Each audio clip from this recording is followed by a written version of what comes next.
Hello friends, আজকে তোমাদেরকে অন্য কোনো ভিডিও শেয়ার করব না। আজকে করব রান্নাঘর পরিষ্কার আর চিমনি পরিষ্কার। আমি চিমনি কিভাবে পরিষ্কার করি সেটাই।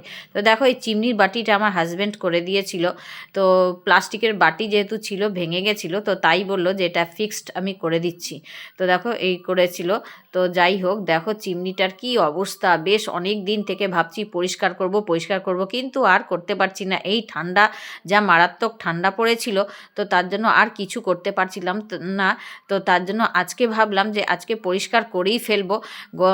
গতকাল ভেবে রেখেছিলাম যে সকাল 7টায় উঠব, আর উঠার পরে আগে আমি চিমনিটা পরিষ্কার করব। তো 9টার সময়তে আমি পরিষ্কার করা ধরেছি, আর আমার বেজে গেছিলো 11:30 প্রায় বেজে গেছিলো। পুরো রান্নাঘরটা পরিষ্কার করলাম তাই। তো দেখো, গ্যাস ওভেনটা আমি ঢেকে রেখেছি একটা পেপার দিয়ে। আর তারপরে দেখো, কেরোসিন তেল দিয়ে পরিষ্কার করছি। আমি কেরোসিন তেল দিয়ে পরিষ্কার করি। আর এই কাঁচটা আছে, যে চিমনির যে কাঁচটা, সেই কাজটা করি স্ক্রচ ব্রাইট আর ভিম লিকুইড দিয়ে করি। তো দেখো, খুব সুন্দর করে। আর কি বলো তো, এই ঠান্ডাটা পড়ে যাওয়াতে আমি সেভাবে পরিষ্কার করতে পারছি না। না হলে না, আমার ডিউটিই ছিল প্রত্যেক সপ্তাহ চিমনি পরিষ্কার করা। আর রান্নাঘর তো 15 দিন পর পর আমার পরিষ্কার করতেই হবে। চিমনি থাকলেও তবু একটা কেমন লাগে, তো তার জন্য আমাকে পরিষ্কার করতেই হয়। তো ভালো করে পরিষ্কার না করলে আমার একেবারে মন ভালো লাগে না। তো মাঝে মাঝেই পরিষ্কার করতাম। তো এই ভীষণ ঠান্ডার জন্য কোনো রকমে রান্না করছিলাম। আর ঘর দোর তো গুছাতেই হবে, পরিষ্কার পরিচ্ছন্ন করে রাখতে হবে। আমি আবার পরিপাটি করে না রাখতে পারলে আমার ভীষণ খারাপ লাগে, ভালোই লাগে না। তো দেখো কিভাবে করছি। তো তোমরাও না, চিমনি যদি তোমাদের বাড়িতে থাকে, এখন তো প্রায় বাড়িতেই চিমনি, তো চিমনি যদি থাকে না, তো এই কাঁচটা তোমরা স্ক্রচ ব্রাইটে, মানে তেল তেলা যেহেতু হয়ে যায়, আর কি বলো তো, কেরোসিন তেল দিয়ে মুছতে গেলে না, দেখবে কীরকম ছোপ ছোপ দাগ থেকে যায়। তো তোমরা যদি স্ক্রচ ব্রাইটের মধ্যে ভিম লিকুইড দিয়ে যদি করো, তাহলে দেখবে খুব সুন্দর, একেবারে নিট অ্যান্ড ক্লিন হয়ে পরিষ্কার হবে। তো আমি তাই করি, ভিম লিকুইড আর স্ক্রচ ব্রাইট নিয়ে নিই, অল্প করে জল নিয়ে, আর পরিষ্কার করতে থাকি, আর একেবারে নিট অ্যান্ড ক্লিন হয়ে যায়। তোমাদেরকে দেখাবো লাস্টে কতটা পরিষ্কার হয়। আর জানো তো, যখন চিমনি নিয়েছিলাম, সার্ভিসিংয়ের জন্য আসতো বা লোক, মানে সার্ভিসিং করতে, তো ওরা তো সন্ধেবেলা করেই আসতো। আর কি বলো তো, আমার আরও 4 ডবল কাজ বাড়িয়ে চলে যেত। তো মনে হতো যে আমি নিজেই করব। তো যেহেতু 1 বছর ওরা করে দিয়ে যায়, ফ্রিতে নয়, ওরা টাকা নিত, 300 টাকা করে নিত। তো টাকাটা বড় কথা না, রাত্রিবেলা আসতো আর পেপার দুনিয়ার চাইতো ওই গ্যাস ওভেনটা ঢাকার জন্য। আর মানে তেল, মানে এত তেল লাগতো, কেরোসিন তেল এতটা ওরা ইউজ করতো। আর গোটা আমার ওভেনটাকে, মানে গ্যাস ওভেনটাকে কেরোসিন তেলে ভরিয়ে দিত।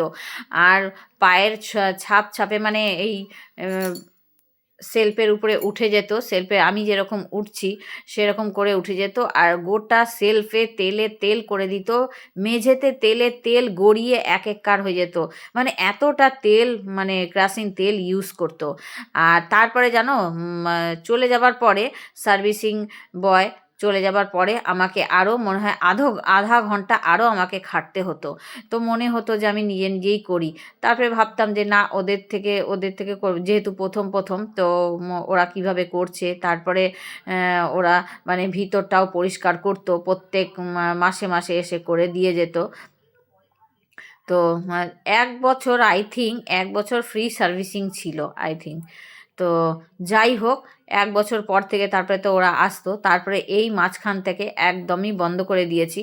ওই মাঝে মাঝে বলি হাজব্যান্ডকে পুরোটা খুলে নিয়ে ভিতরটা পরিষ্কার করতে, তেলটা অনেক জমে থাকে, ওইটা তো খুলে আমার পরিষ্কার করা সম্ভব না। তো ও ও আমার হাজব্যান্ড ভিতরটা পরিষ্কার করে দিত, আর আমি এই যে যেরকম দেখছো এইভাবে করে আমি পরিষ্কার করে নিই। দেখো কত সুন্দরভাবে, বেশি তেলও লাগে না, আর একেবারে নিট অ্যান্ড ক্লিন করে পরিষ্কার করি। আর ওরা তো এমনভাবে পরিষ্কার করতো, পরের দিন, মানে রাত্রিরে তো যেদিন পরিষ্কার করে যেত সেই দিন তো আমাকে খাটতে হতোই আধা ঘন্টা, এত বিরক্ত লাগতো। আর সন্ধেবেলা কি বলো তো, সারাদিন খাটাখাটনি করে সন্ধেবেলা আর ইচ্ছে করে না যে কিছু করি। তারপরে দেখছি পরিষ্কার করে গেল, তারপরে দেখছি নোংরা করে রেখে দিয়েছে।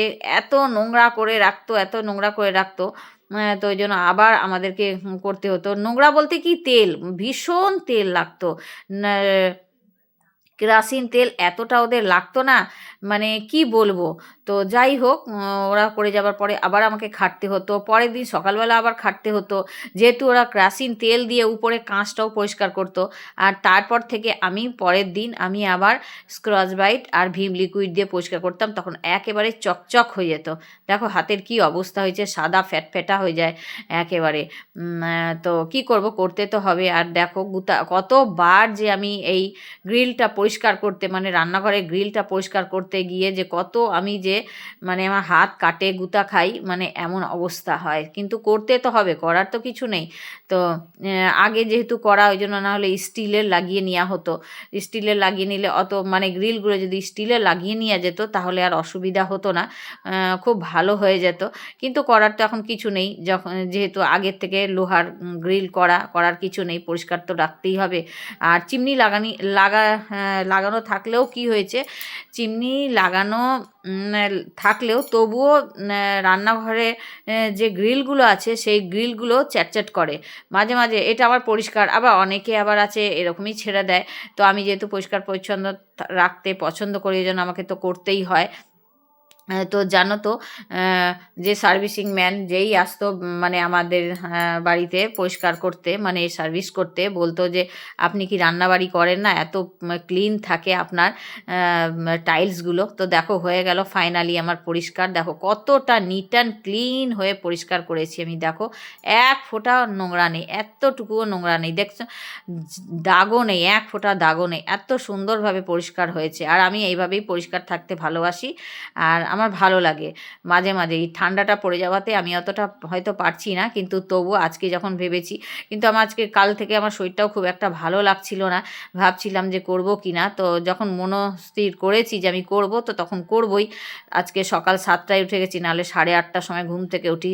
7টার সময় উঠে গিয়ে তাড়াতাড়ি করে হাজব্যান্ডকে খাবার দিয়ে দিয়েছি, ও খাবার খেয়ে চলে গেছে, আমি একটু চা খেয়ে নিয়ে শুরু করে দিয়েছি কাজ করতে। দেখো এগুলো সব সরিয়ে পরিষ্কার করেছি, আজকে রান্নাঘর গোটাটাই পরিষ্কার করেছি।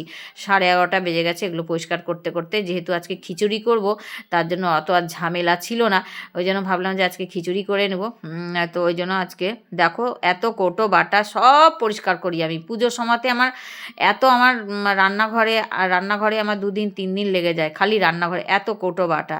তো যেই আসে সেই বলে যে তোমার এত কৌটো বাটা লাগে। তো আমার সব খুঁটিনাটি সব রাখা থাকে, আর প্রচুর কৌটো বাটা, দেখতেই পারছো। তো এই হলো আজকের ভিডিও। কেমন লাগলো ভিডিওটা অবশ্যই অবশ্যই তোমরা জানিও। আর আমার রান্নাঘর তোমাদের কেমন লাগলো অবশ্যই সেটা জানিও। ছোট হলেও তবু আমি মনের মতন করে সাজিয়ে রাখতে পেরেছি। আবার একটু একটু করে তোমাদেরকে সব ভিডিও শেয়ার করব। টাটা।